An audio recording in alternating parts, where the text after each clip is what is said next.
Gravando. Bom dia, pessoal. Hoje, dia 26 de novembro de 2021, começando a gravar nossa aula. Estamos começando a gravar a aula.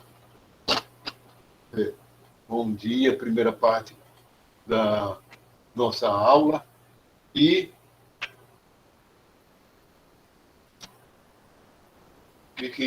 continuando a falar que eu estava falando para vocês, vai ser problemático o período que vem, por isso. O pessoal, o chefe do departamento de Química, certo? Que esse período está dando aula prática, porque Química tem uma disciplina que são só práticas, mas felizmente para eles, são disciplinas lá do profissional, são disciplinas de poucos estudantes mesmo. Sim, que teve um estudante que veio para ele pedir uma coisa. Ele estava tendo aula remota no horário anterior da aula prática. Ele iria chegar atrasado porque ele estava assistindo essa aula remota de casa, porque na universidade não tinha condições. Aí ele avisou que ia chegar atrasado. Aí o professor, combinando com a turma, a aula prática estava começando um pouco mais tarde. Aí isso eu noto, porque muita gente vai preferir assistir uma aula remota de casa. Mas muita gente vai fazer um sistema híbrido com aulas assíncronas também. Certo? Assíncronas, metade das aulas síncronas presenciais e a outra metade da carga horária assíncrona. Considerar atividade, tem algo mais. Olha, flexibilidade, tem muita flexibilidade para isso, o professor tem autonomia. Não adianta a coordenação falar tal disciplina, a gente está chegando à conclusão que tem que ser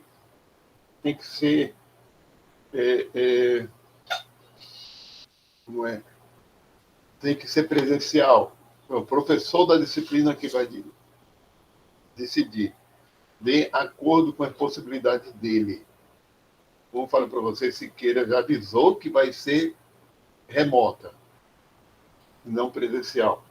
Siqueira tem mais de 70 anos. O professor Siqueira, esse ano, no começo do ano, em fevereiro, eu acho que o dia dele se eu não me engano, lá para o dia 13 mesmo. Eu acho que é dia 13 de fevereiro, um dia depois do aniversário de Darwin, que é 12. Darwin nasceu 12 de fevereiro de 1809, né? Então, Siqueira do dia 13, por aí. E fez 70 anos.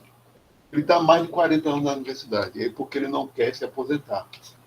Então, ele está certo, aí se entende. Ele está achando mais cômodo dar uma aula remota do que enfrentar a universidade nesse período agora, né? Com máscara, com todos aqueles negócios de distanciamento.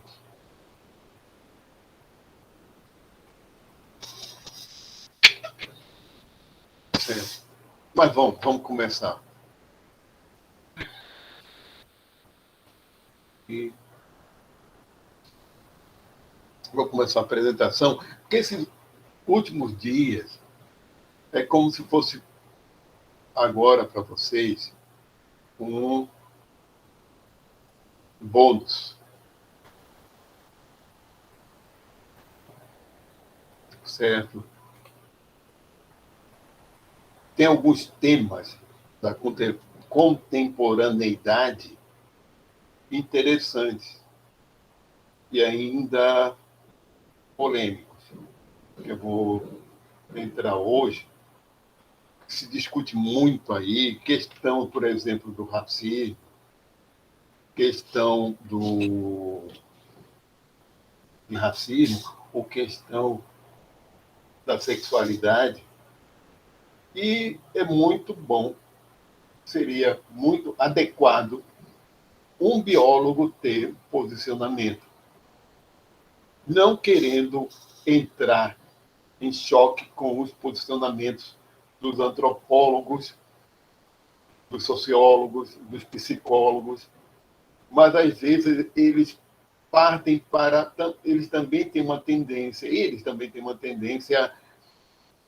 reducionista, de ver só de um ponto de vista e esquecem da nossa natureza animal.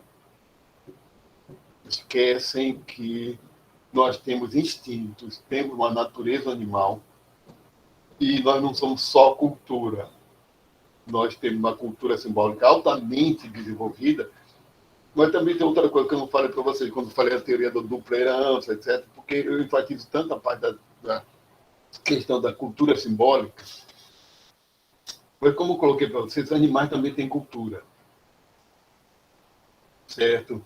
A cultura deles não é simbólica. E a gente pode acrescentar isso. Nós somos também animais e tem um lado cultural que não é simbólico. Temos coisas, mas a gente usa o símbolo para intermediar nossas relações sociais, que é a partir dos idiomas. Nós temos uma capacidade enorme de criar símbolos. E isso é inato. Nosso cérebro tem isso. Certo? E isso é poderosíssimo. Que permite a acumulação e a grande variação e flexibilidade, plasticidade. Às vezes os antropólogos, os sociólogos esquecem que a cultura simbólica, que o símbolo, ele foi criado para intermediar nossas relações de comunicação, mas foi criado para lidar com a realidade concreta. A palavra milho é apenas uma palavra, é um símbolo. E a forma com que ela se escreve também, M-I-L-H-O. Mas o alimento é uma coisa concreta. E como ele se desenvolveu a partir do milho selvagem, também é como a gente manipulou a natureza para chegar naquele ponto. Porque o milho original era bem diferente. O trigo original nem se fala. A planta original foi havendo seleção, né? Uma seleção concreta de acordo com nossas necessidades alimentares, de pegarmos as plantas que eram mais adequadas para a nossa alimentação e deixar de lado as que não eram, e começar a se concentrar, a plantar cada vez mais. A mesma coisa dos animais domesticados, que foram domesticados. Ele tem uma relação de domesticar a natureza. Chegou a um certo ponto disso. Então, falando sobre isso, então, existem as questões chamadas questões de gênero. Mas gênero começa, inicialmente, gênero é uma categoria de análise antropológica, certo? Como a cultura de um determinado povo encara as relações encara relações que são derivadas da sexualidade. Qual é o papel da mulher, qual é o papel do homem, quais são as características. É uma categoria de análise antropológica, que os antropólogos validarem com certos povos como na Indonésia, ou mesmo aqui, indígenas ou não, e isso depois foi extrapolado, começou a ser empregado também nas culturas, nas sociedades modernas, e foi ampliado, etc. Mas, em geral, o que se considera o seguinte: ao sexo, é questão biológica. Cadê? Eu tenho esse... Mas eu vou falar já isso. Eu abri um monte de PowerPoint aqui. Vou ver se esse exemplo está nesse aqui. Depois eu mostro para vocês. Acho que não. Mas é o seguinte.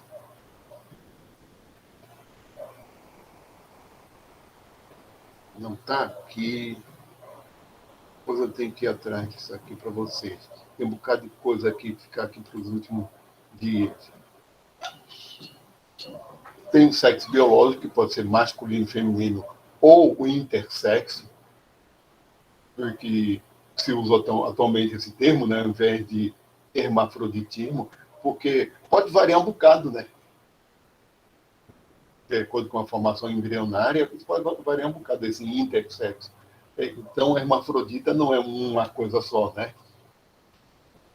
Então, tem os três, certo? Sexualidade é como o cérebro encara as suas relações com o sexo. Aí isso pode ser várias mesmo. É como o cérebro. E isso é biológico. O cérebro é um órgão biológico, moldado pela cultura em questão de comportamento, certo? Mas, por exemplo, a transexualidade está no cérebro. Como aquela pessoa que tem um cérebro transexual vai se desenvolver, se relacionar com as outras pessoas e como ela vai encarar a sexualidade, aí é questão cultural. Se vai aceitar ou reprimir, tem um bocado de coisa, né? Tem um bocado de coisa. Mas, e mesma coisa, a heterossexualidade, ou homossexualidade, ou bi, isso é biológico, certo? A sexualidade é biológica. Falando assim para vocês bem, estou sendo meio categórico, porque o povo fala, porque, olha, a sexualidade é biológica, está no cérebro, o cérebro é biológico.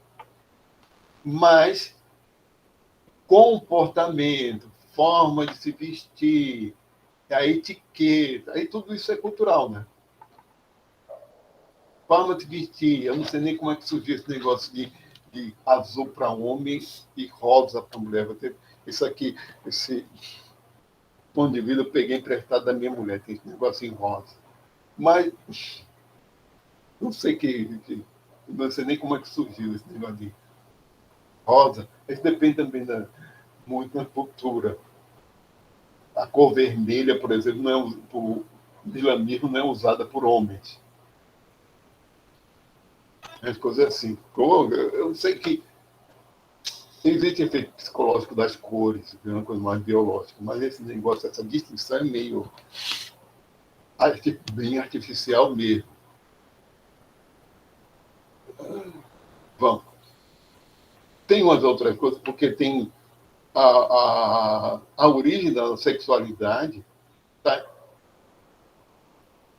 do comportamento sexual animal está relacionado com nosso sistema de recompensa, que é o nosso sistema também de aprendizagem.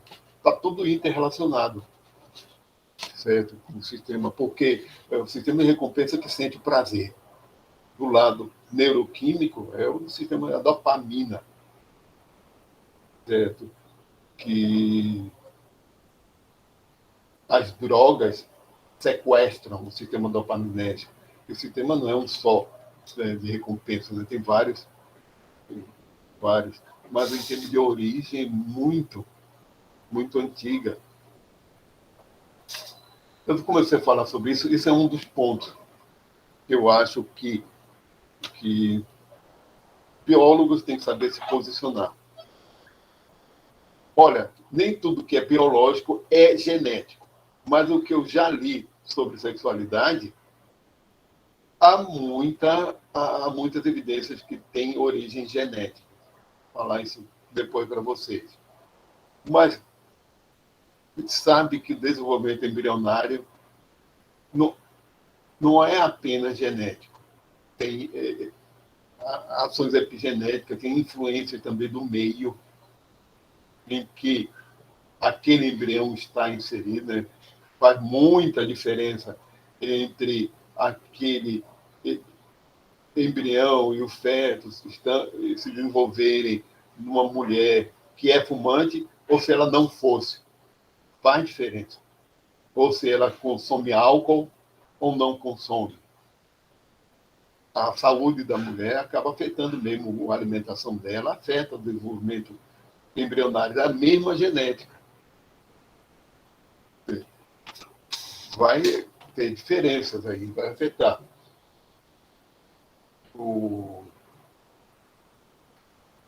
A epigenética é um campo bem atual. É bom vocês estudarem evo, epigenética, mas isso aí é coisa para tem que ter a base genética e tudo para isso.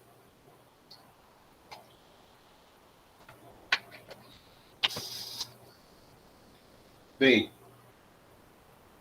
sexualidade é uma coisa, outra é racismo, coisas que estão por aí. Porque olha, muita gente que se expõe publicamente falando de sexualidade, francamente, a pessoa é ignorante.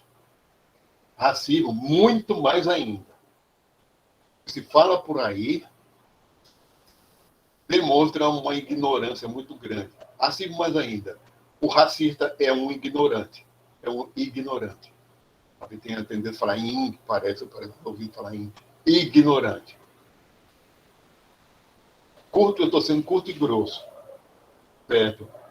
Racismo não tem como uma pessoa com o mínimo de conhecimento. Estou sendo educado. Dizer que é ignorante é só questão de educação, mas é muito pior do que isso. Mas ele está.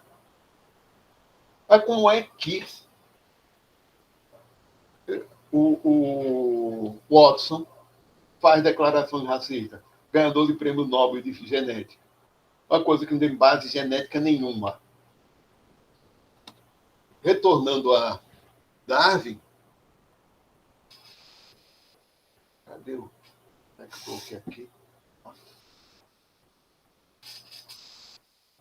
Não, retornando aqui a Darwin. Está aqui, vou precisar desse livro. Agora eu só estou apresentando para vocês. Mas falando de racismo, retornando a Darwin não acreditava que na natureza existissem espécies mesmo distintas uma das outras. Isso até por conta da teoria da evolução. O que ele acreditava era, com a ancestralidade comum, que os descendentes desse ancestral, desse indivíduo, por conta da variabilidade, e ele aceitava um gradualismo, por conta da tendência à variabilidade, porque não existe um indivíduo igual ao outro, a tendência natural é sempre haver variações.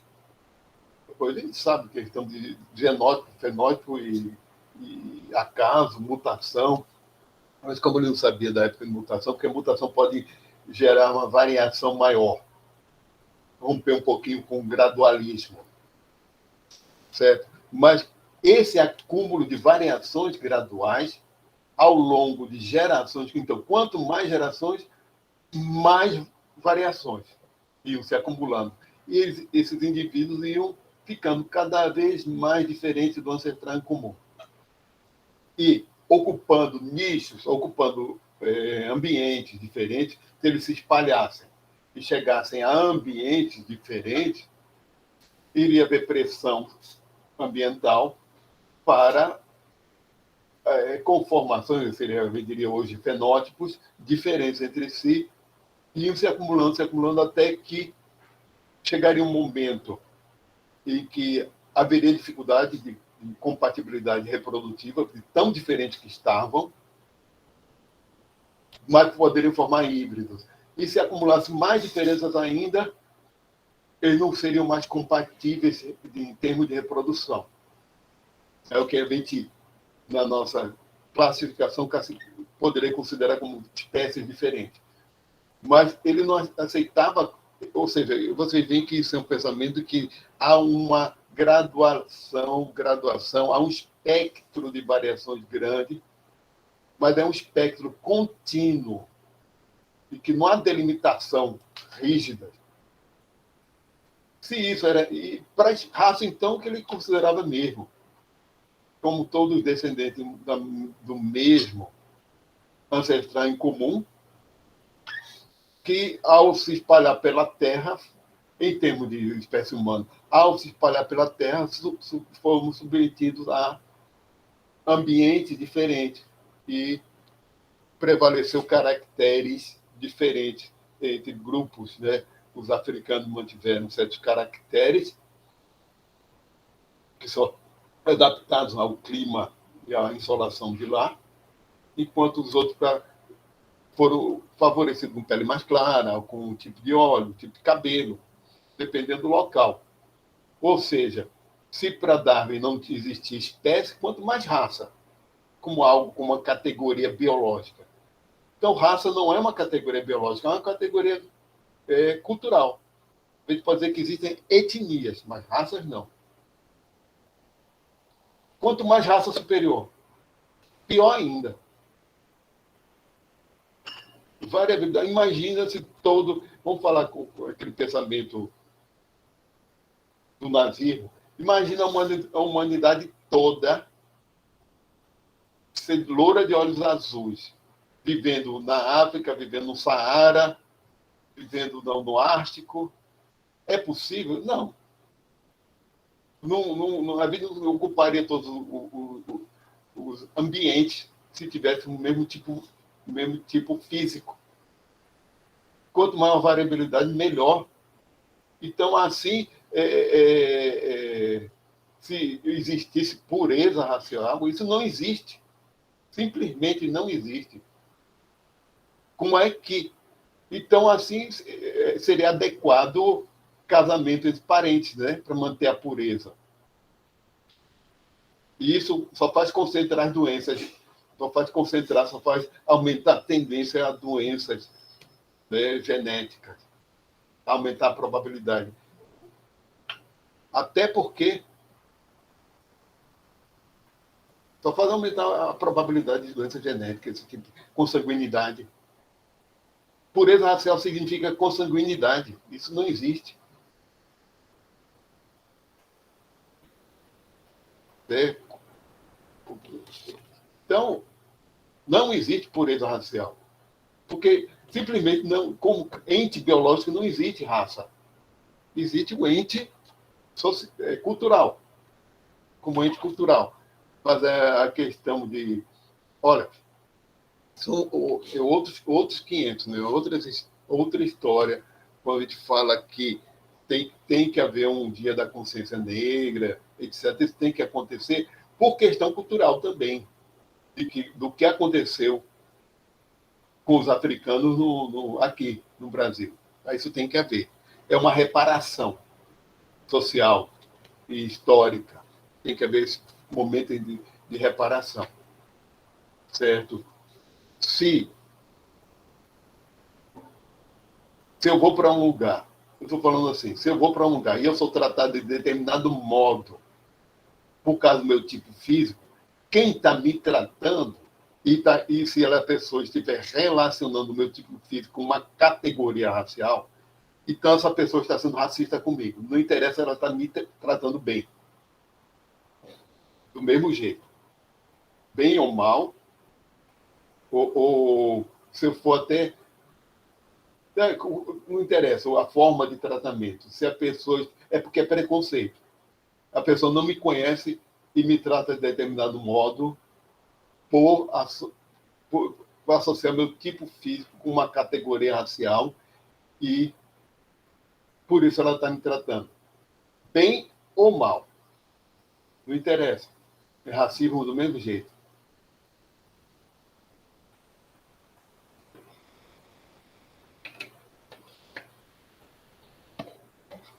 Né? A pessoa não te conhece e te trata de determinado modo, não só a partir disso, eu estou falando preconceito quando é do tipo físico, fenotípico, biológico. Se começar a tratar determinado pelas roupas, pelo modo que está vestido, pelo carro quando chega a um lugar, bem ou mal, não interessa, a pessoa está sendo... É preconceito, de qualquer maneira.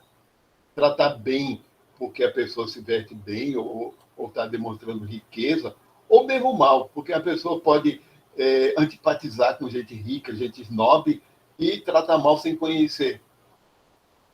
É preconceito do mesmo jeito, né?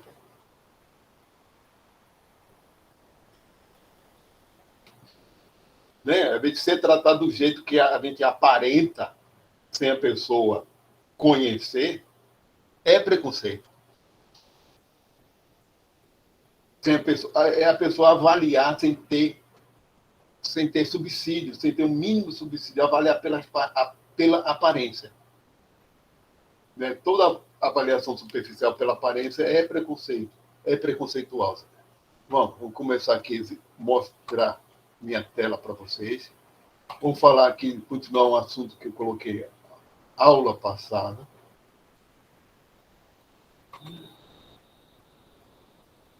O maior problema agora é que eu estou me perdendo um pouquinho. Eu tinha colocado introdução às abordagens semióticas, isso aqui é só uma introdução. Eu vou colocar numa certa ordem aqui, certo?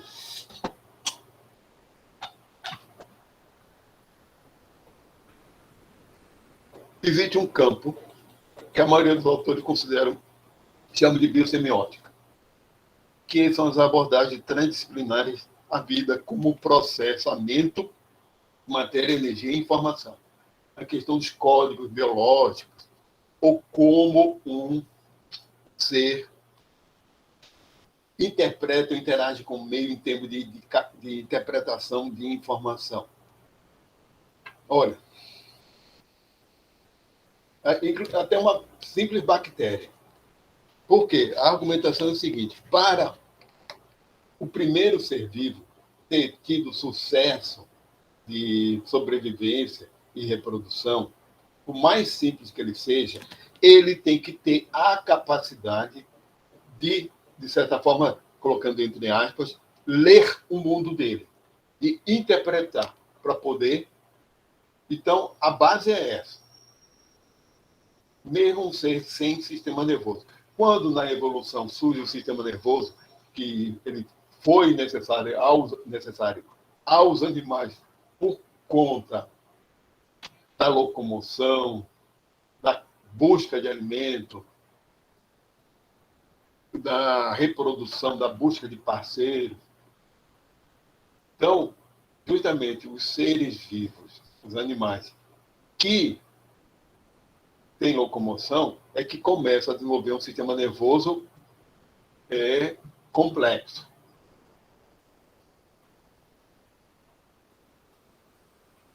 Então, semiótica, o que é? Isso aqui é só uma definição de cada uma coisa dessa. Semiologia, tem na clínica médica, que é semiologia, semiótica, teoria geral das representações, o que leva em conta os signos sobre todas as formas de manifestações que assumem, linguísticas ou não, enfatizando especialmente a propriedade de convertibilidade recíproca entre os sistemas significantes que integram. Vê que essa definição está bem ampla. Por isso que os biosemióticos usam a de Peirce mesmo, de Charles Sanders Peirce, a teoria dele. A teoria dele pode levar o estudo de código biológico pode se basear aqui. Sistemas. Convertibilidade recíproca em sistemas significantes que integram. São códigos. Hermenêutica, nem tanto, nem linguística. Linguística tem muito mais a ver justamente com o estudo da linguagem. Por isso o pessoal prefere colocar como semiótica. E existe, eu não vou nem, deixar por aqui desse jeito. Olha, existe uma revista, Biosemióticas. Existe uma linha, os livros aqui da Springer, dessa editora, que é a mesma editora de muitos periódicos científicos, e é a editora lá dessa revista, Biosemióticas. Então, cadê o primeiro volume? Está aqui, porque eu fiz print da página dele. Os Códigos da Vida, com a edição de Marcello Barbieri. A Regra da Macroevolução. Primeiro volume aqui, de 2008, pela bagatela de R$ 171 171,19 euros. Esse aqui um pouquinho mais caro, 149,79 euros. Ele tem essa mania também de colocar 19 centavos, 79 centavos de euro. Vida como seu próprio projetista, né, designer, como as espécies simbólicas evoluíram, a companhia crítica, como é que seria a companhia aqui? Não, das outras semióticas. Leituras essenciais em biosemiótica, volume 3, que é dessa coleção, 212,93 euros. Esse aqui eu tenho, que eu ainda consegui lá de Sávio Torres, de genética. Ele tinha xerocado esse aqui, eu xeroquei também, porque ele é coautor por causa de um dos capítulos, por conta do... Ele fez doutorado justamente com código genético, o trabalho de doutorado dele. E ele é coautor junto com acho que é com o orientador dele e mais um outro. Aí ele tem esse aqui, aí eu xeroquei, porque olha os preços desses livros. Peirce e a Biosemiótica, volume 11, Biopoética, Origem da Mente, são muito interessantes, mas são extremamente técnicos, viu? Difícil. Semiótica mais na cultura, semiótica, ontologia biosemiótica, aqui mais recente, aqui em 2020. Não sei nem se tem um em 2021. Vou procurar ver se tem. O volume 21 aqui de 2020, Introdução para a Cibersemiótica, uma perspectiva transdisciplinar. Justamente o Carlos Vidal, esse Søren Brier, ele tem um artigo sobre, falando seria ciber ou ciberbiosemiótica. Tá? Isso é só eu estou apresentando para vocês o campo, não vamos falar aqui, mostrar que existe isso. Aqui, Donald Favarro, filósofo linguista americano da Universidade Nacional de Singapura, falando de precursores, o Thomas Sebeok, esse aqui, o projeto biosemiótico de Thomas Sebeok, abordagem independente em relação a isso aqui.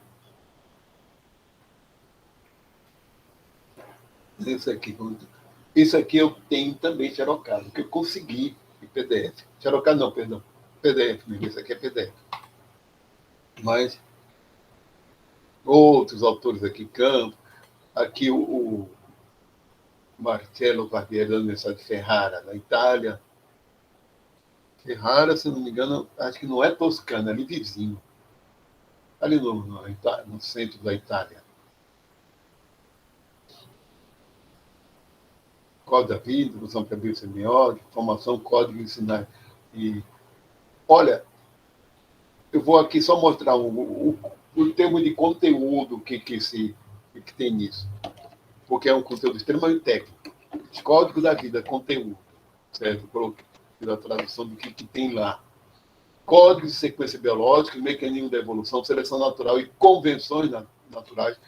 Falando justamente que faz parte da evolução, não só a seleção natural, mas teve o quê? Convenções, como os códigos de processamento. Lembre-se que o código genético ele é o que muda durante a evolução, né? Evolução a nível genético. A parte 2 sobre o código genético, propensão catalítica dos aminoácidos e a origem do código genético e proteína, falando aqui de origens. Porque o código, esse acho que é do, se eu não me engano, Sávio Torres é coautor desse capítulo aqui. Porque o código, e esse outro aqui, porque o código genético teve origem, implicações para a origem da síntese de proteína, formação autorreferenciada do sistema genético, a estrutura matemática do código genético, a origem aritmética do código. Aí que com modelos matemáticos. Assim vai. Código proteico, lipídico, de glicídico. Você tem uma ideia do que tem aqui. E aqui, por exemplo, códigos neurais, mentais e culturais. Certo? Esse é outro livro. Esse aqui eu tenho um livro que eu consegui na Amazon. Leitores do Livro da Vida. Olha, Marcelo Barbieri é biólogo, Antônio Marcos, da Universidade de Praga, também. Certo? E que a área deles é mais voltada também para a embriologia, para o desenvolvimento biológico. Certo? E isso aqui, para você terem uma ideia do que tem o conteúdo desse livro dele. Esse livro dele aqui já é do ano 2000 e está ali, na estante. Tem muita questões históricas. Leitores do Livro do Universo fala da história, inclusive remete a Copérnico, Galileu, como surgiu a ciência, como surgiu o mecanicismo, a busca do significado, história da hermenêutica, estruturalismo e linguística. Também fala da questão das humanidades, né?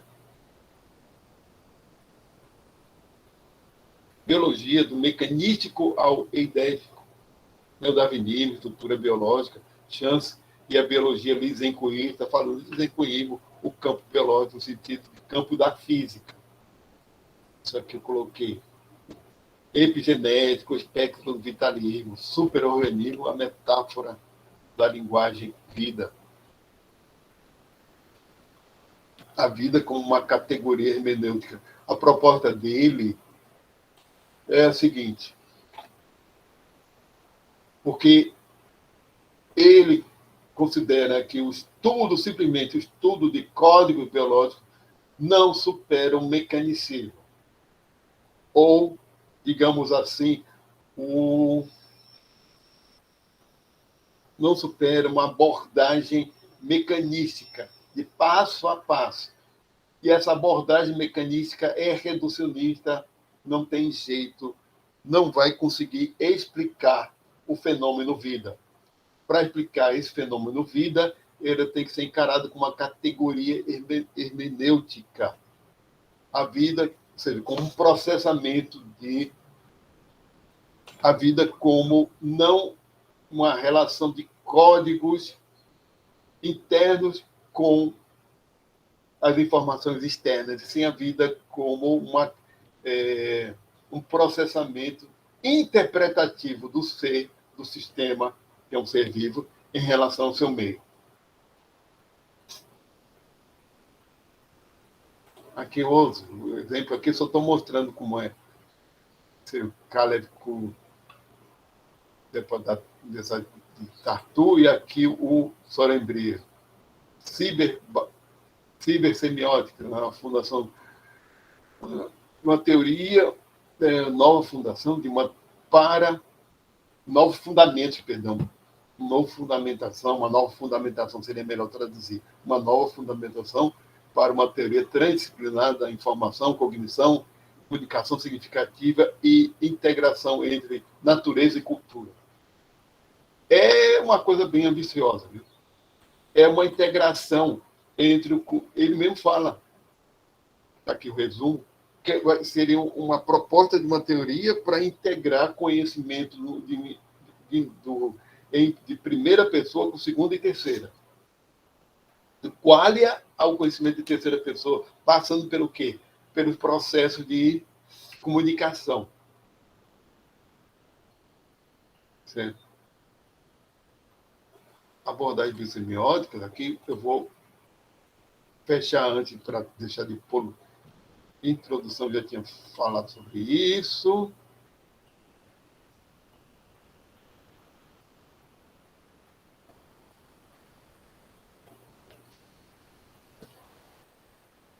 Esse aqui é da introdução. Espera aí. Isso aqui eu falei na aula passada.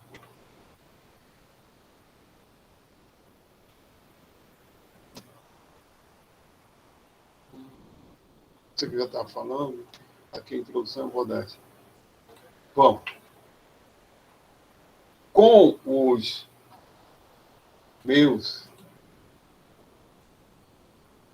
estudos, com a minha, quando eu comecei a procurar saber sobre biosemiótica, sobre esse campo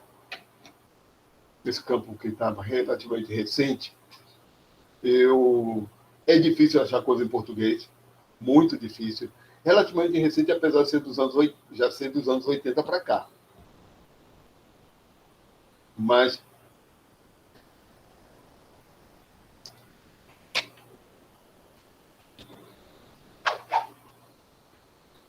a Anitta está aqui. Ela fica por perto. Ela não, às vezes ela não... Sim. Isso é um campo relativamente recente, tá, pessoal? E eu comecei a ler, isso tem poucos anos. E me deparei com uma referência aqui, o livro, que eu li o livro primeiro esse livro eu li primeiro no Google Play, porque eu não achei ele, nem físico, nem PDF. Até que eu ganhei de presente de alguém que tem amigo e que tem amigos, um colega de vocês que tem amigos no México, porque a edição é mexicana. Eu não consegui nem... Lá para cá, em 2019, fui para o Chile e não tem. Não tem lá. Ou seja, nem um país de língua espanhola, latino-americano tem. Esse livro aqui eu vou falar. Eu li online pelo Google Play, que é muito chato para ler em tela de computador. Se fosse um leitor de PDF, tudo bem, mas a questão aqui é estética. Essa autora, vou falar já, é filósofa.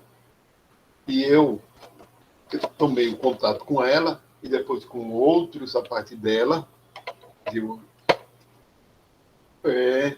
Tomei contato por causa da referência que ela faz à biosemiótica. A biosemiótica é biosemióticos, né, também, com Marcelo Barbieri.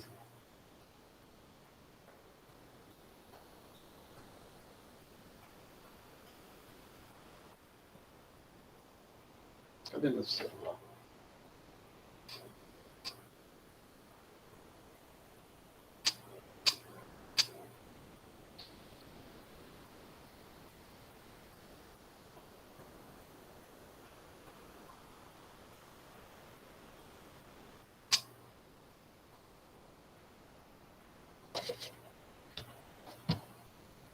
Uma apresentação de isso aqui é o melhor apresentar.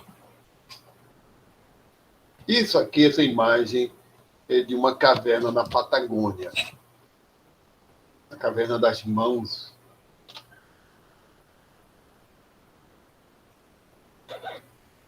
E, vamos lá, a questão do senso estético tem muito também a ver com a da sexualidade, daqui a pouco a gente chega lá. O sentir belo. Isso é biológico? Eu vou responder já para vocês que é. E era um preconceito antigo dos filósofos a considerar o biológico como algo cultural e algo restrito à espécie humana. No final das contas, por que a estética é tão importante para nós? Olha, vocês, por onde vocês andarem, certo? A estética é onipresente na espécie humana. Então, isso já há milênios. É onipresente, é uma preocupação com o belo, com o embelezar tão grande, certo? Há uma...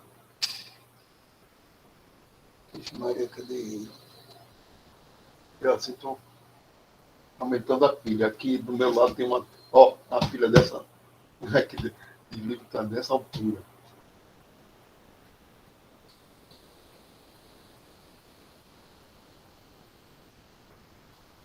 Sim. Mas por quê? Se você entre no supermercado e vocês vão ver que existe uma preocupação de arrumação.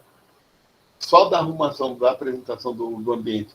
E se um ambiente estiver bagunçado, feio, já desagrada.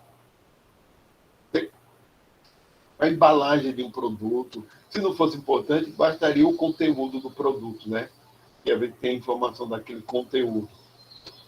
Até coisas que são essenciais para a nossa sobrevivência, como os alimentos, são embalados de forma a se tornar bonito para o quê? Para vender mais. A empresa tem que ter uma logomarca, tudo isso. A gente acaba comprando pela beleza, a gente escolhe muito mais quando vai comprar uma coisa. Senão a gente, olha, a roupa, tudo seria igual, né? Tudo seria igual, seria pela funcionalidade, né? Apenas, mas não é. Mas tem uma coisa, agora uma coisa muito mais profunda, que é o seguinte, vamos responder isso daqui. Hoje, talvez, é uma proposta de resposta. Por que achamos uma flor bonita e uma raiz feia? O que tem a ver a planta ter uma flor bonita? É só nós que achamos? Será? Ou uma flor, a planta, por questão de atrair, teve que elaborar uma flor de determinado modo, e por seleção natural, por evolução, as que tiveram flores atraentes para o seu polinizador sobreviveram. Acho que não existe mais aí para contar a história, né? Elas não foram selecionadas. Raiz feia, por quê? Porque certas coisas são feias e desagradáveis e outras belas e agradáveis. É só uma questão de padrão, é só cultural. Coloco só a pergunta agora. É apenas cultural? Nós somos ensinados a achar algo bonito, ou esse belo cultural é algo pós-hoc? A posteriori não é o termo mais correto em latim, seria o pós-hoc, com H-O-C, né? Colocado depois. É justificado depois. É algo que é justificado. Os animais também sentem? É meio difícil saber o que eles sentem, mas a gente sabe pelo sistema nervoso, pelo comportamento, o que eles poderiam estar sentindo, qual a consciência deles. O que uma fêmea de pavão sente ao escolher o macho? É algum sentido de beleza? Adiantando agora, a gente pode dizer, é o sentido de beleza, de deslumbramento, recompensa, é, no mínimo, o agradável. Mas, no final das contas, o que a gente acha bonito está sendo agradável. Beleza já é um conceito filosófico, cultural, desenvolvido a partir do que a gente considera agradável. Mas a sensação de agradabilidade, ou a oposta, é uma sensação biológica, é uma sensação inata no nosso sistema nervoso.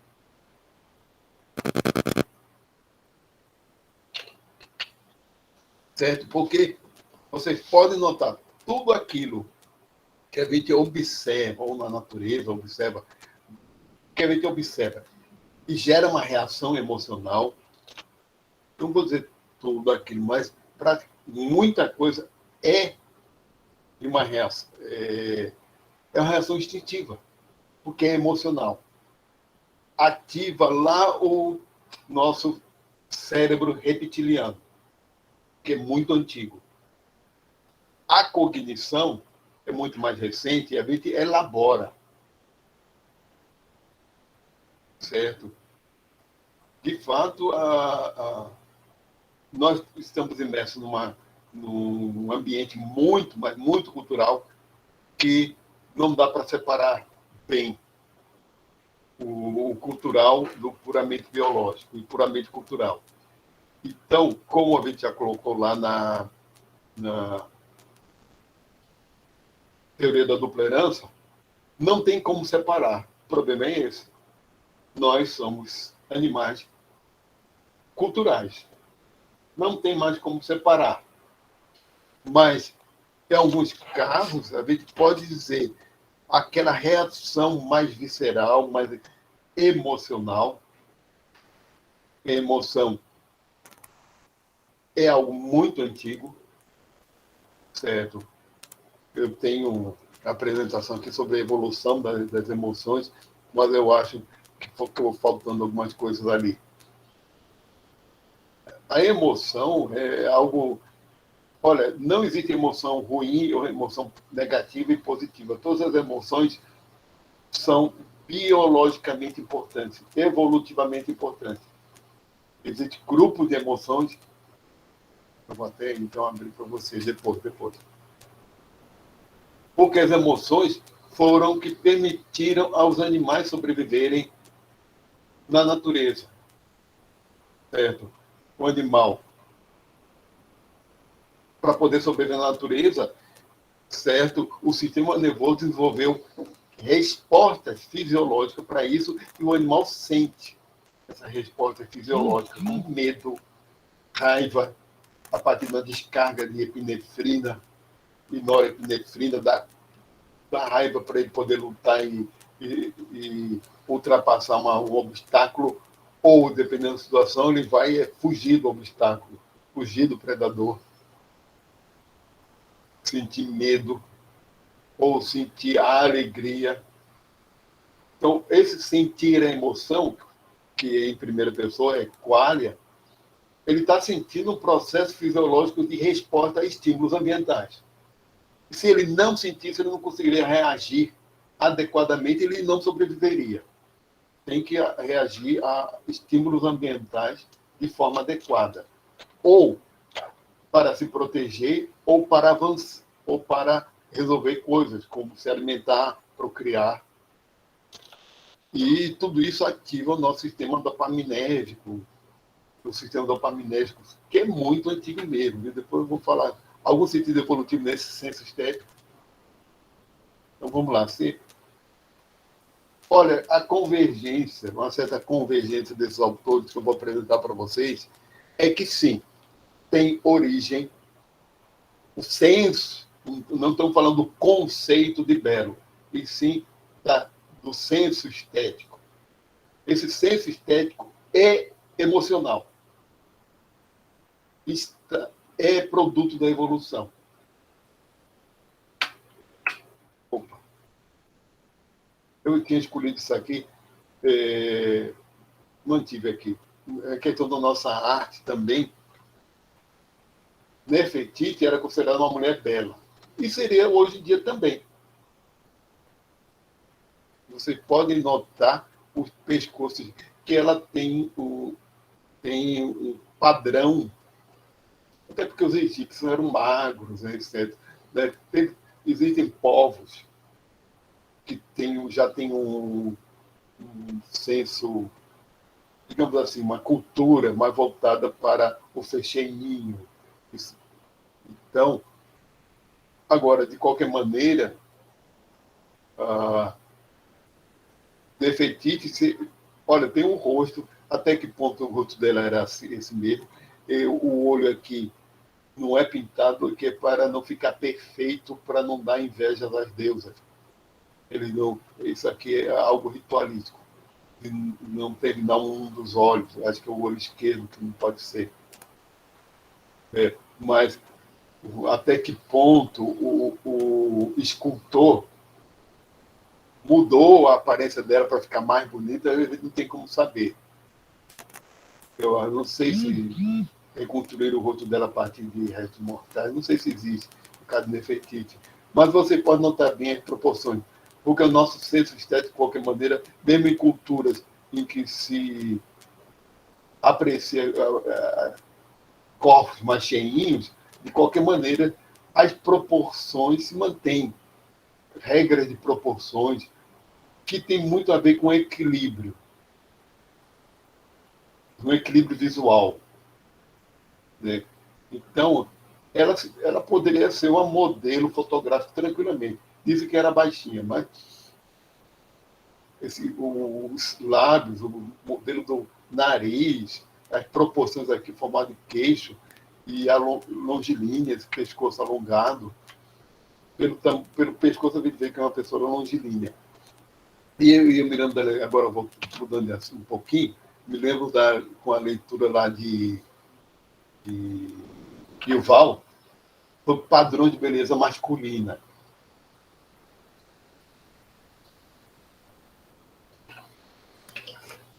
E eu me lembrei agora de uma coisa que virou meme.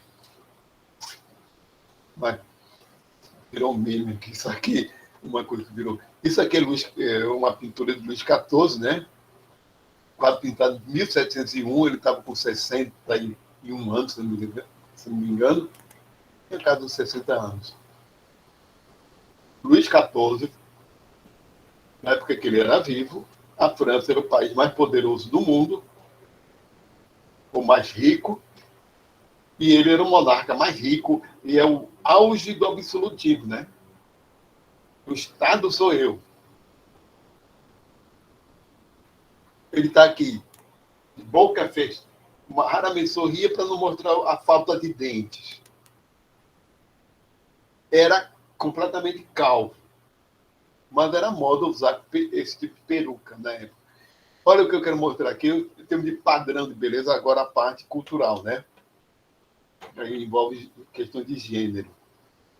Durante a história da humanidade, conforme fala aí o Val, a masculinidade sempre foi meio de ostentar. Só a partir do século XIX que foi havendo não mais a ostentação, e sim a sobriedade. Ficou cafona ostentar. É algo cafona ostentar. Isso foi especialmente a masculinidade. Certo? Mas na época dele, até o século XVIII, certo? E questão de padrão também de masculinidade, vocês veem que não tem. Pouca coisa aí é masculina hoje em dia, né? Isso aí está mais para fantasia de carnaval. Pouca coisa masculina. Mas ao longo da história da humanidade, os homens poderosos têm essa tendência que é a se pavonear. Olha o tamanho. Isso aqui é bordado a ouro, era bordado a ouro. Ele está de. Olha o sapatinho dele, parece sandália feminina, está de meia calça, peruca, e essa roupa. Aí o meme é o seguinte: um professor colocando na prova de história, certo? A figura de preto e branco, desse quadro, e pergunta: o que o monarca, o que está representado nessa figura, falou? Ou fale, ou cite o que disse o monarca dessa figura. Ele disse o quê? O Estado sou eu. Mas a criança respondeu: sou rica e poderosa. A resposta da criança. Mas, e hoje, na época lá, que eu fiz essa apresentação, está na época de. Nem militares ostentam coisas coloridas e garbosas, nem um general, né? Roupa preta, tudo muito sóbrio. Porque a ostentação do poder se dá por outros modos. Dá pela mídia. Ele não precisa ostentar poder, porque a gente sabe pela mídia que eles têm poder.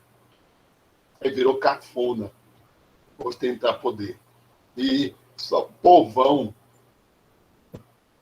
lá no carnaval que gosta, que está querendo colorir. Nosso senso estético está muito mais para o colorido. Olha, a gente gosta de coisa colorida, gosta do brilho, gosta de coisa colorida, isso é bem primata. A gente se sente atraído pela cor. O vermelho, no fundo, se destaca no fundo verde, aos nossos olhos. Frutas coloridas se destacam no fundo neutro, verde, escuro, de uma floresta. Isso é a nossa herança primata. Brilho. Olha, a água, superfície de lagos, com água, ao longe brilha à luz do sol. Brilho também é agradável aos nossos olhos. Brilho, o reflexo. A gente pode ver em muita propaganda que eles usam isso. Muita fotos que quando a superfície espelhada. Mesmo não tem, a gente sabe que não tem água ali, mas usam muito esse recurso da superfície espelhada porque é agradável. Cor. Aqui são os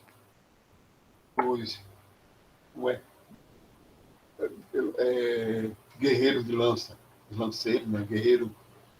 Qual o nome mesmo que eles dão lá no Maracatu Rural, da zona da Mata Norte de Pernambuco? Que também aqui é uma exibição de, além do colorido, cada roupa dessa pesa 25 quilos, porque tem uma estrutura, uma armação de madeira, atrás uns badalos de vaca, 3 badalos aqui atrás deles, nessa armação, que quando eles fazem evoluções, não é nem andam, só quando eles fazem aquelas evoluções, essa cabeleira metálica assim, brilha, o badalo faz barulho e é uma exibição também de força física. E só os homens fazem isso. E isso tem a ver com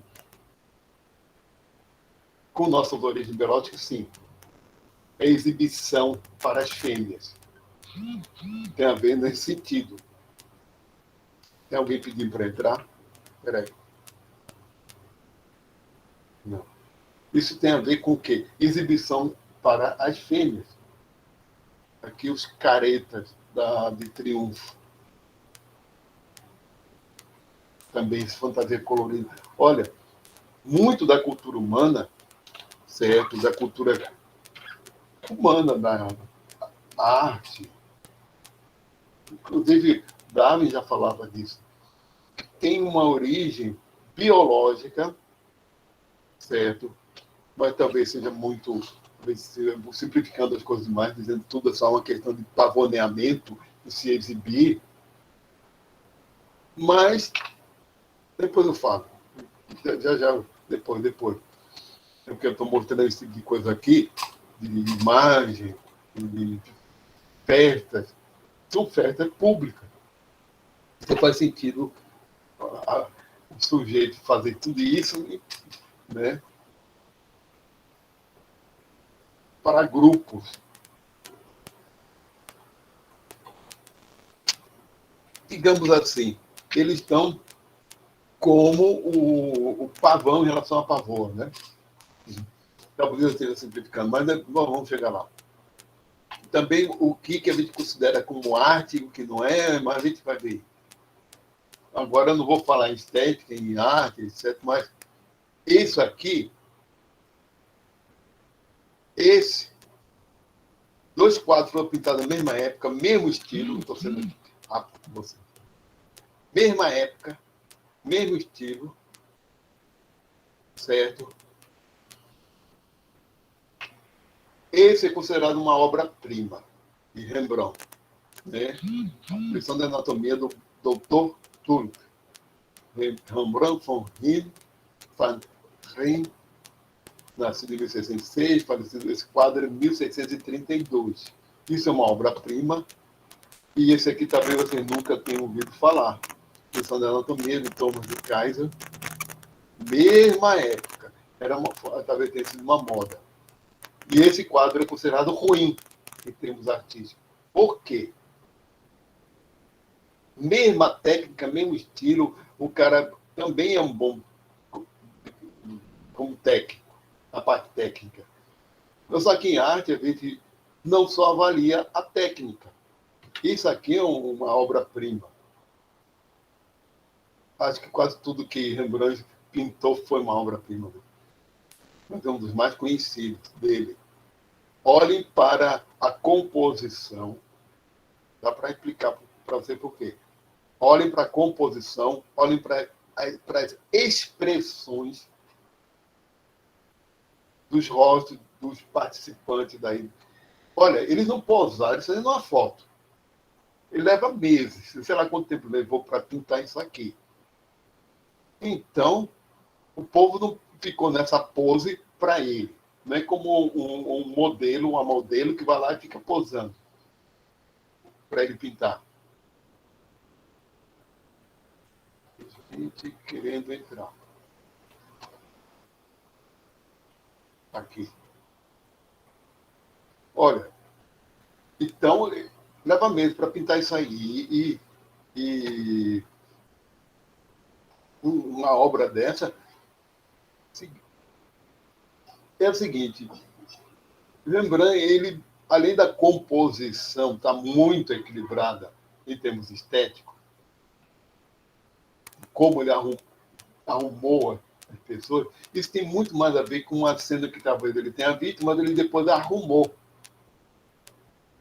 certo? Talvez cada um desses tenha pousado para ele saber bem as feições. Mas não pousou fazendo essas expressões nas faces, né, no rosto. É que Rembrandt ele representou muito bem a personalidade de cada um na figura. A, a cara que cada um está fazendo aí, ao ver. Olha a curiosidade desse. É o senso mais de repulsa que está esse aqui, e esse aqui está meio diferente. Está aqui atrás, uma sensação de que está indiferente. E nesse quadro, é como se fosse uma foto de pose. Sabe uma pose assim? É uma coisa meio caricata, fora essa simetria aqui, francamente, não dá dinâmica nenhuma. Eu estou falando feito crítico de arte, mas não dá dinâmica nenhuma. Então, esse tipo de. Eu tinha colocado esses dois exemplos aqui na época, foi para uma questão de, final das contas, que o que a gente chama de arte não é apenas técnica.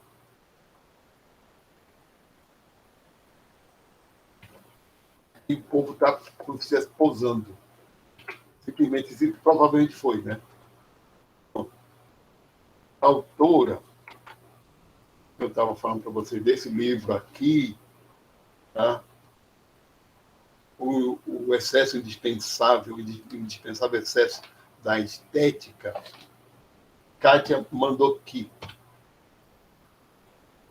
É uma artista visual mexicana, filósofa e a área da filosofia. Estética especializada em prosaica, que é a estética do banal, do cotidiano. A estética, digamos assim, que está presente no supermercado, que está presente nas mínimas coisas. Agora, a pesquisa dela é com fundamento na biosemiótica.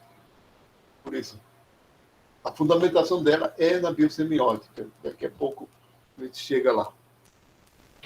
Certo? Aqui é recorte aqui da capa do livro, certo? Do livro que é de 2013.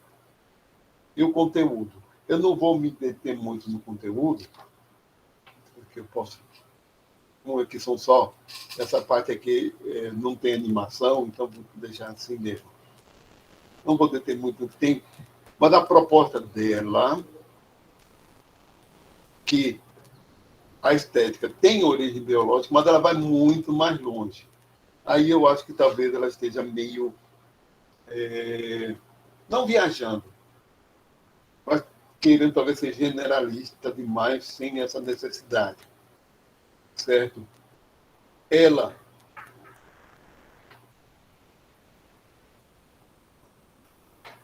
Espera um instantinho. Aqui está sem animação, deixa aqui dessa forma mesmo. Que aí no recorte que está em português. E ela divide o livro em quatro partes, perdão, que ela chama em latim de orbos primos, que tem a ver só com a matéria, orbis secundus, que é a vida, e orbis tercios, a cultura. Então, como a origem da vida na origem da matéria e por isso que eu disse que ela vai bem longe, em termos de fundamento. Como é na origem da matéria, certo? A própria matéria, seguindo as leis da física, termodinâmica, como entropia,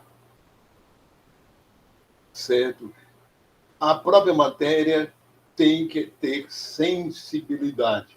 Não é consciência, mas é a sensibilidade. Ela fala aqui da sensibilidade material, que nos seres vivos começa pela que ela chama de quimioestética. No final de contas, essa estética, segundo o conceito dela, tem a ver com sensibilidade.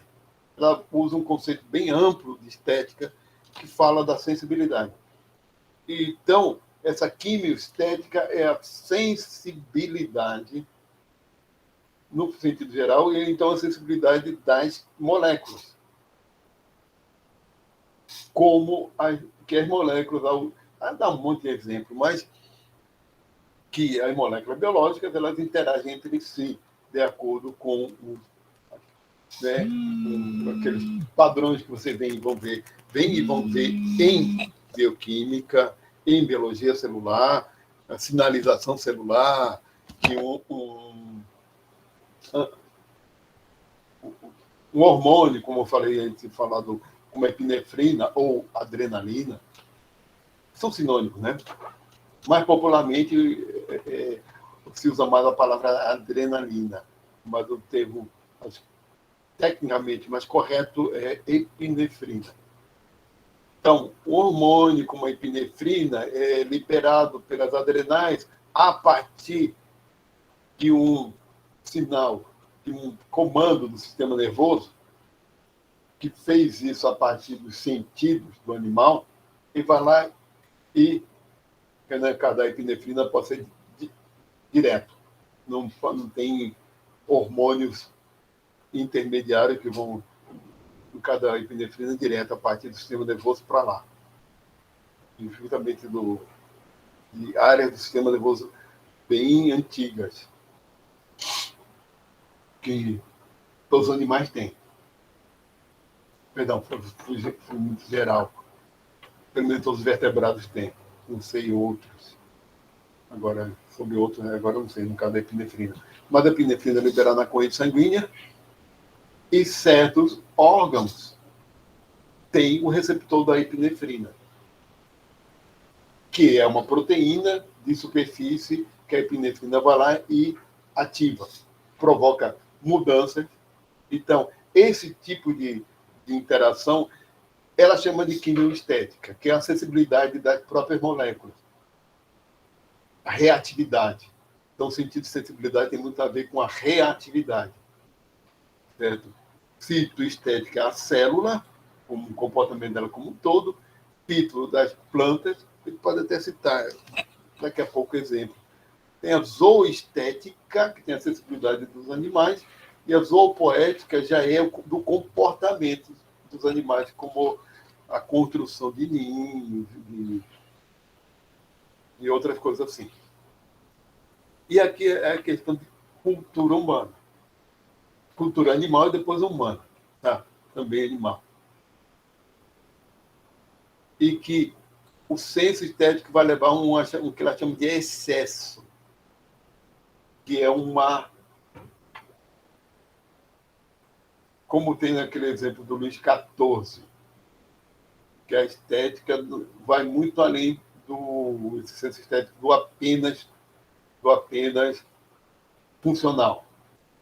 Não basta ter uma roupa. A roupa tem que estar em excesso também. Tem que ter o excesso que você vê tem que ser bonita, tem que ir além do aspecto funcional que uma roupa confere, né? Que é exuberância que tem em muitos animais, etc. Então, a gente vai ver um exemplo já com o de O Proto, do Richard Trump. A ênfase de Kátia Mandoki é muito, mas muito mais na sensibilidade, ou seja, no indivíduo, até o ponto que essa sensibilidade adquire consciência, qualia. Enfim, dogma da estética, ela fala aqui dos dogmas com a separação da cultura com a natureza. Ela disse que isso é dogmático da área estética, da área que ela trabalha, que é na filosofia. Na filosofia, por séculos, milênios, desde Sócrates, Platão, que se acha belo como algo diferente da natureza. Aqui foi recorte que eu coloquei.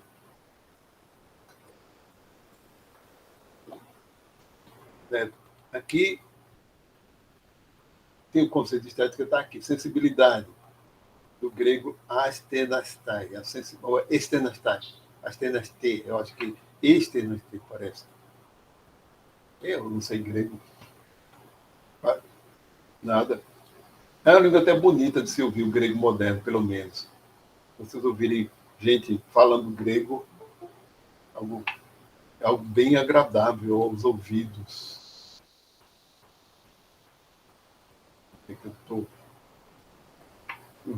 Pelo menos o grego moderno, ele tem, fonologicamente, tem uma semelhança com o espanhol. O espanhol da Espanha sem ter aqueles exageros, por causa do uso das vogais. Mas tem a ver com a perceber, sensibilidade, abertura em torno, sem ciência, sentidos, em qualquer nível. Então, tudo se apresenta, mesmo os unicelulares. Aliás, todas as células apresentam. E segundo o conceito dela, o senso estético é corporificado, está no corpo, faz parte do corpo. Isso aqui, já estamos entrando em coisa muito mais técnica, configuração, rede extensa, rede cíclica, rede cógita, informação, significação, comunicação, movimento inercial, efetor, perceptor, ator, reator. Essa divisão aqui tem muito a ver com a proposta dela de análise, certo? Mas vou passar por aqui. Aqui exemplos que ela dá da zoopoética, como aprendizagem que os animais exibem, divisão de trabalho, jogo, criatividade e invenção, comportamento social e instinto de manada, territorialidade, cooperação, rituais, construção de artefatos, linguagem, dialetos locais entre aves, código de referencial das abelhas, linguagens que não necessariamente simbólicas, imitação, valores como condutas altruístas. Vamos lá. Crítica que ela faz. O que ela faz? Crítica que ela faz. Dois campos aqui. Eu coloquei aqui como crítica, coisa que a gente já viu. Vamos lá. Colocar assim, porque aqui tem animação. Crítica. Um conceito. Ao conceito de meme de Dawkins, de Richard Dawkins, por ser ele reducionista, porque ele não dá conta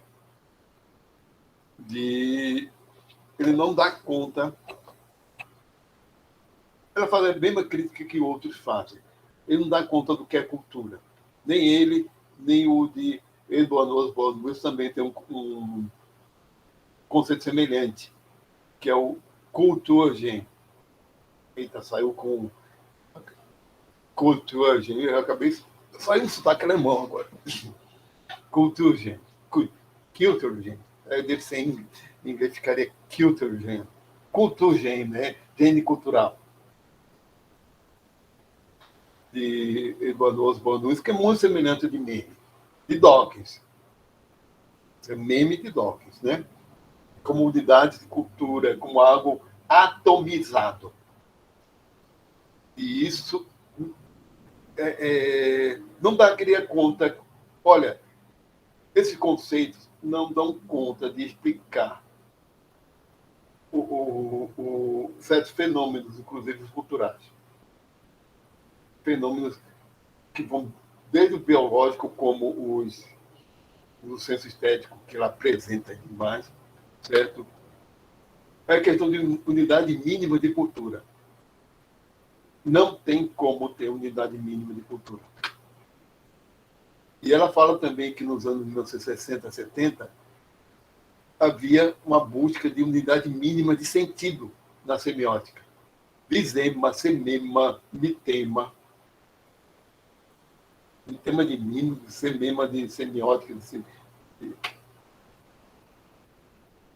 Aí eu coloco assim que isso não é dela, né? A pergunta é minha. A atomização é um obstáculo epistemológico bachelardiano do século XX?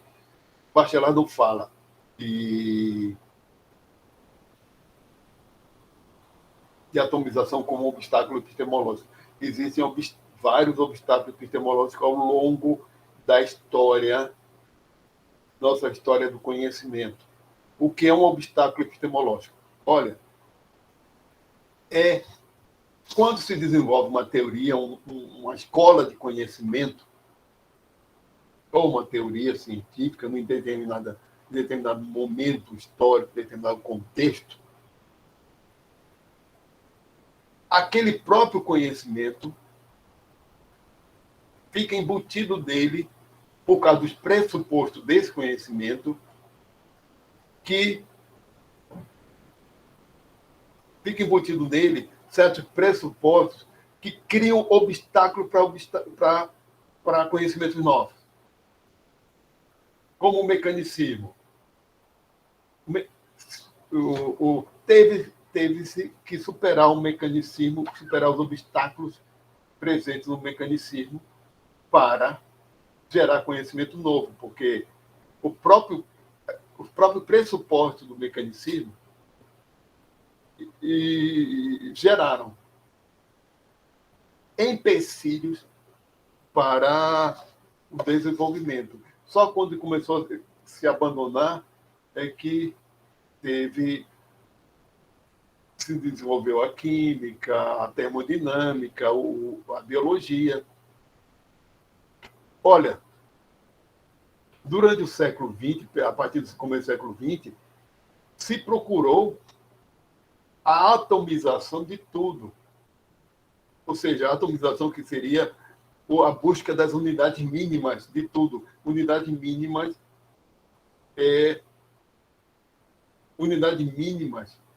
nesse sentido, significa que elas não podem ser divididas. É o mínimo mesmo. Já que, considerando que a física foi bem sucedida com átomo como unidade mínima da organização da matéria, indo mais além, as unidades mínimas mesmo são as partículas elementares, como o elétron, uma unidade mínima, o positron, dentro dos prótons aí tem os quarks e os gluons, que tem vários tipos de quarks, dependendo da combinação deles. Dessa combinação entre eles podem formar prótons ou nêutrons. São 61 partículas elementares. As partículas elementares mesmo é um fóton, uma partícula elementar, bóson de Higgs, assim vai. Elas não podem ser divididas. Nisso, a partícula é uma unidade mínima, quanto é a unidade mínima de energia, os bits, unidade mínima de informação, por isso eu coloquei essa imagem aqui no fundo, bits como unidade mínima de informação, gene, unidade mínima genética, isso já está se contestando hoje em dia. Muita coisa. Será que a natureza mesmo é construída com base em unidades mínimas descontínuas. Uma outra coisa que esqueci de falar, o conceito dessa atomização, é que essas unidades mínimas são descontínuas. 1 elétron, 2 elétrons, 3 elétrons, 4, não há continuidade entre eles, são separados. No conceito de meme, de dog, seria mais ou menos assim mesmo. É um meme com outro formando nossa cultura.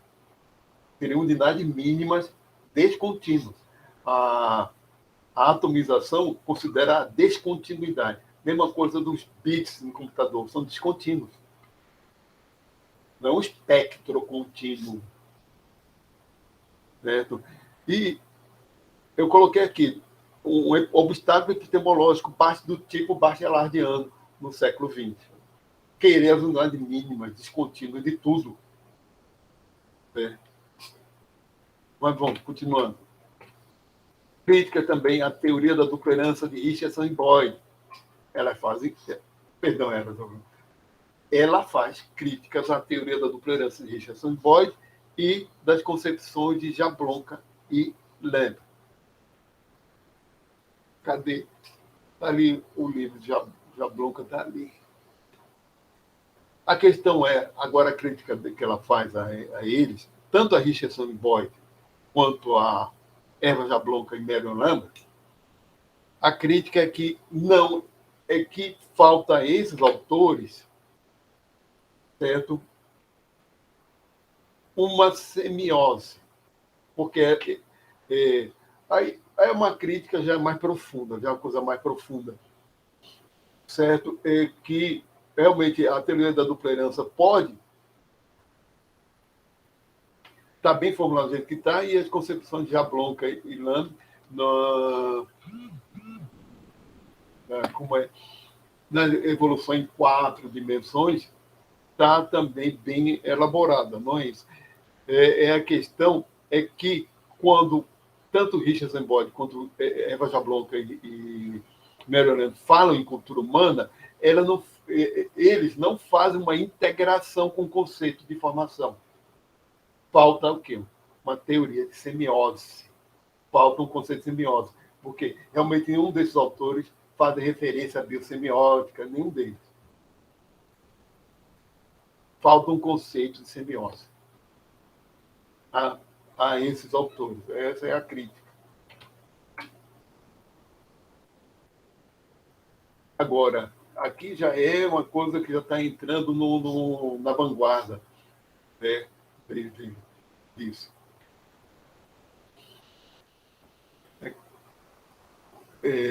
Coordenação reticular interação de significado para o pensamento, para o cognitive. Aí a proposta dela, aí do final, né, que é o conceito abstímulo, entonação de von Uexküll, integrar esse conceito de abstímulo, que é de entonação. Como é que eu vou explicar para você? Porque von Uexküll foi um dos pais da etologia.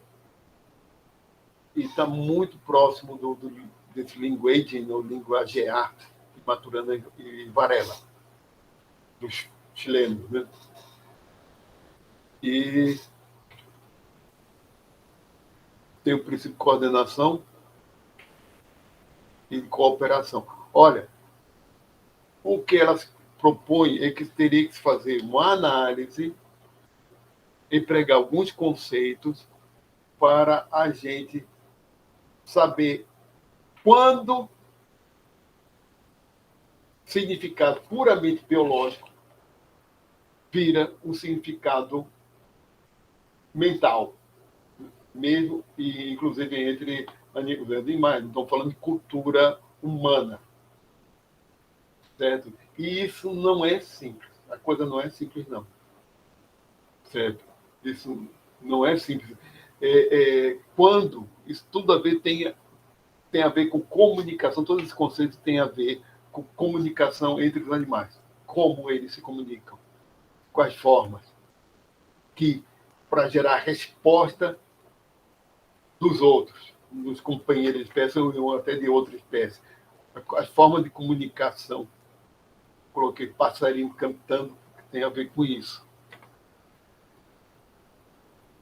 No final das contas. Agora vamos. Não, isso não, do 10. Agora não. Vamos ver o que 15 para falar de outros autores.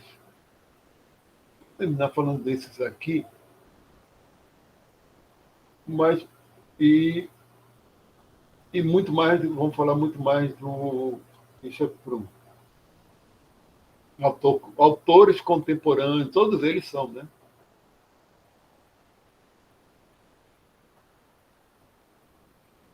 Mas, bom,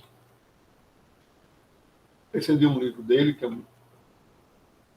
eu peguei só referências aqui, é porque realmente eu vou acabar não comprando, não precisa. Mas, vamos lá. Comportamento artístico, agora sendo mais específico em termos de arte. Certo? Enquanto que Kátia Manduki é muito mais voltado para o senso estético, agora vou para o Steven Davis, que é muito mais, agora para o comportamento. O comportamento artístico. Ele é adaptativo ou não é? Então, ele pode ser adaptativo. Vamos analisar desse seguinte modo. Se é um comportamento que favoreceu a sobrevivência nossa como espécie, e favoreceu, então ele é adaptativo. Segundo Darwin, no livro A Descendência do Homem, esse aqui, né, nessa edição econômica, Descendência do Homem, certo? Segundo Darwin, o comportamento artístico foi um comportamento adaptativo, porque favoreceu o grupo. É um comportamento que, na espécie humana, olha, é o seguinte, falando então, voltando a falar nisso, e falando mais especificamente no ser humano, a arte é onipresente. Não há cultura humana sem arte. Simplesmente não há. Sem dança e sem música. E as culturas mais de aborígenes, mesmo entre aborígenes, o ato de cantar e dançar é algo síncrono, algo conjunto. E é em grupo.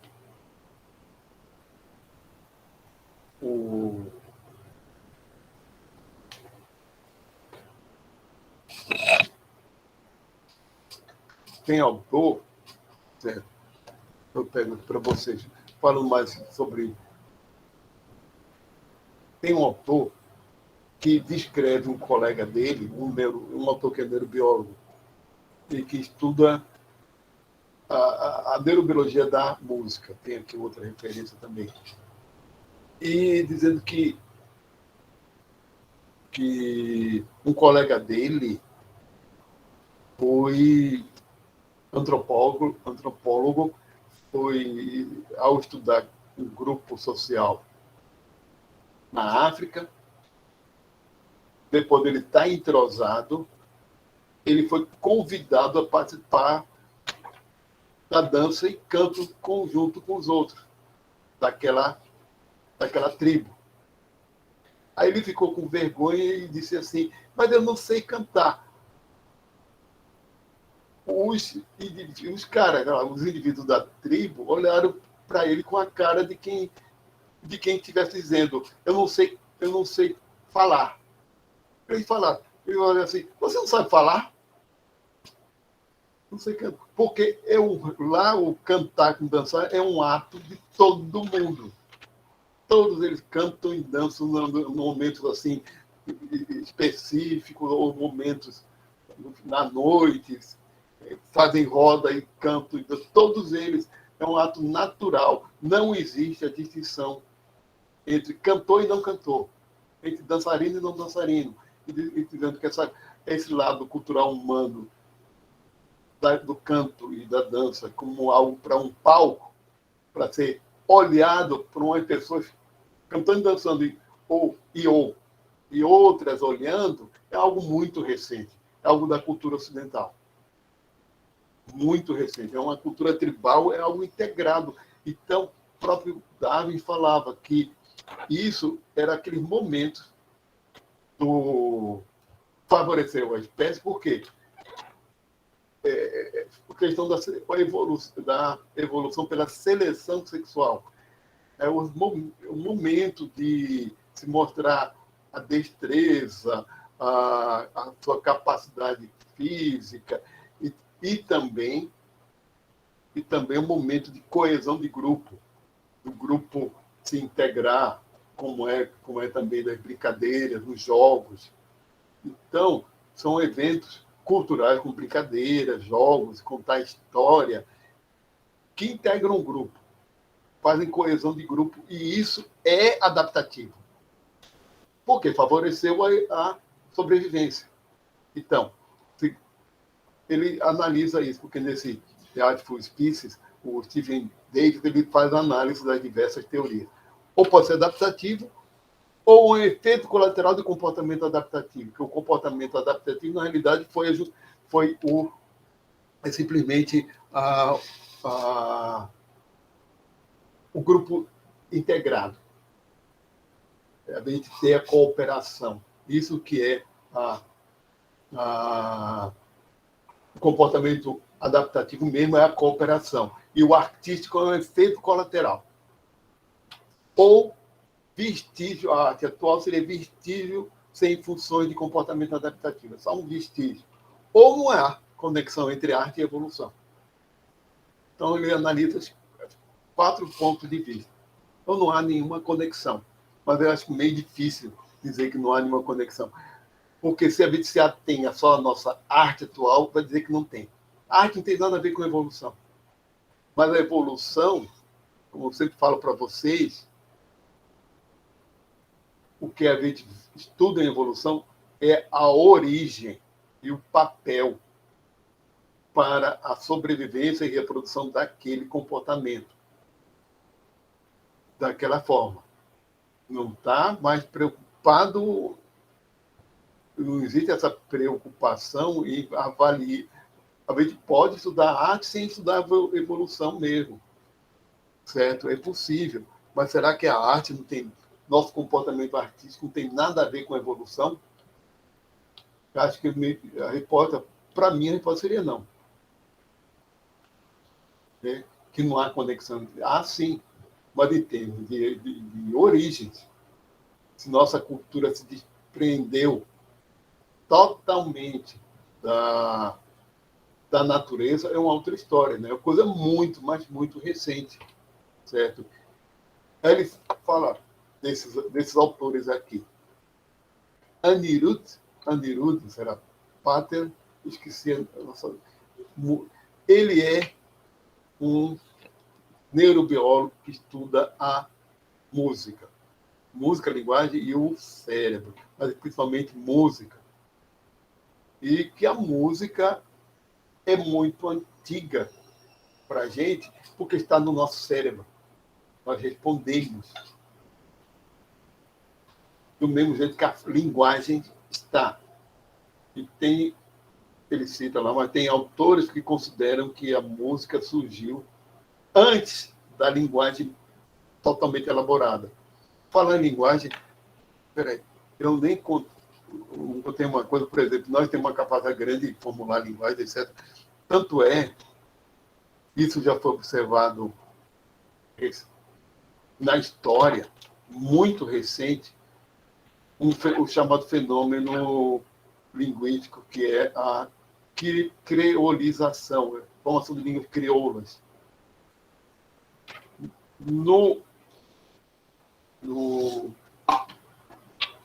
Acabou uma água aqui.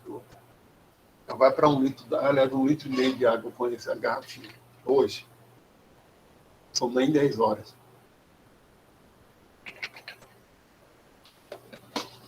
Sim.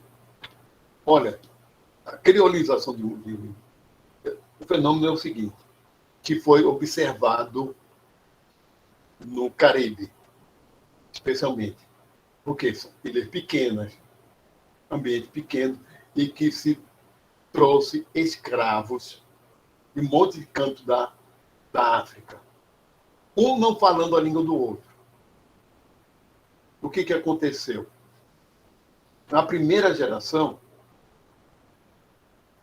eles falaram criaram uma espécie de pidgin, que não é uma língua de verdade. É uma forma de se comunicar. Não é língua porque não tem gramática direito, é uma coisa... É uma comunicação com base em palavras-chave. E muitas vezes se usava a palavra-chave do idioma do Senhor, porque aí se tinha que comunicar com os feitores, com o povo que estava controlando esses escravos, né? E que tinha a língua do espanhol, português, francês, inglês. Então, depois do pidgin, que não é uma língua de verdade, as gerações seguintes já nasceram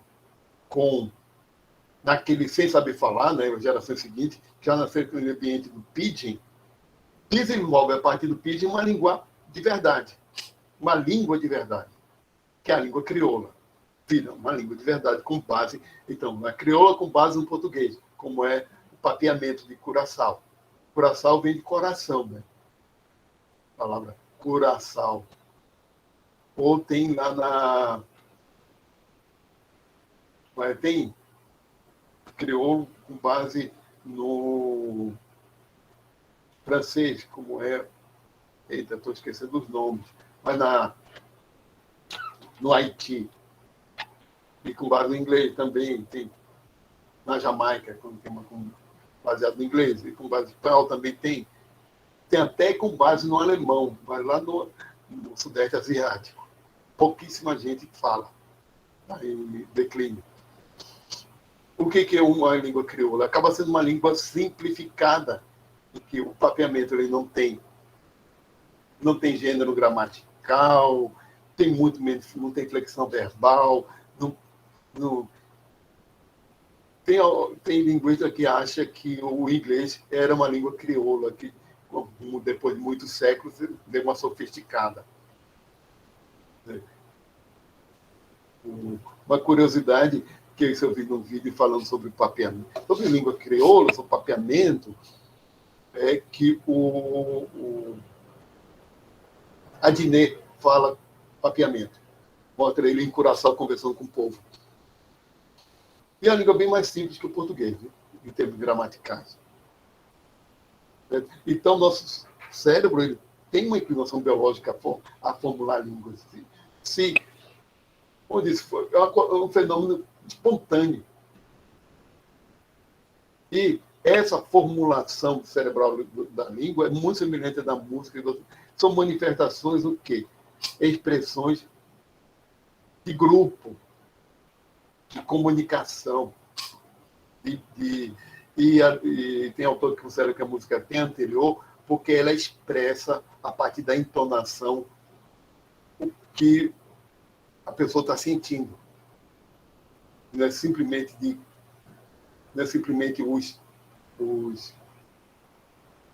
Estou concluindo isso aqui, só para concluir o raciocínio.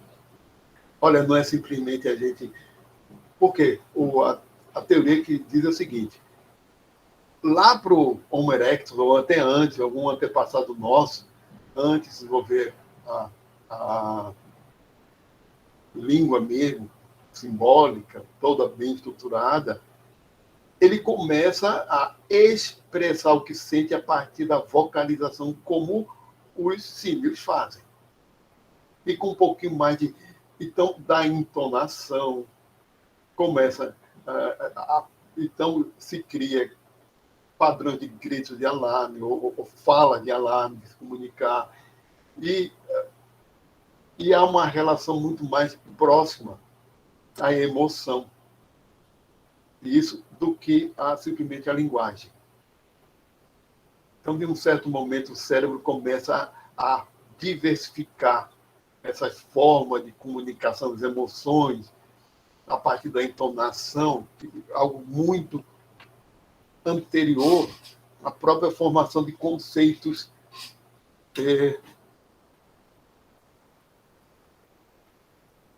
Aqui está mais para a continuação. Bom, eu vou interromper a apresentação, porque já são 10 horas. Exatamente às 10. E foi a frequência. E frequência de vocês. É um broche, aqui que eu estou usando é um broche da UFPB.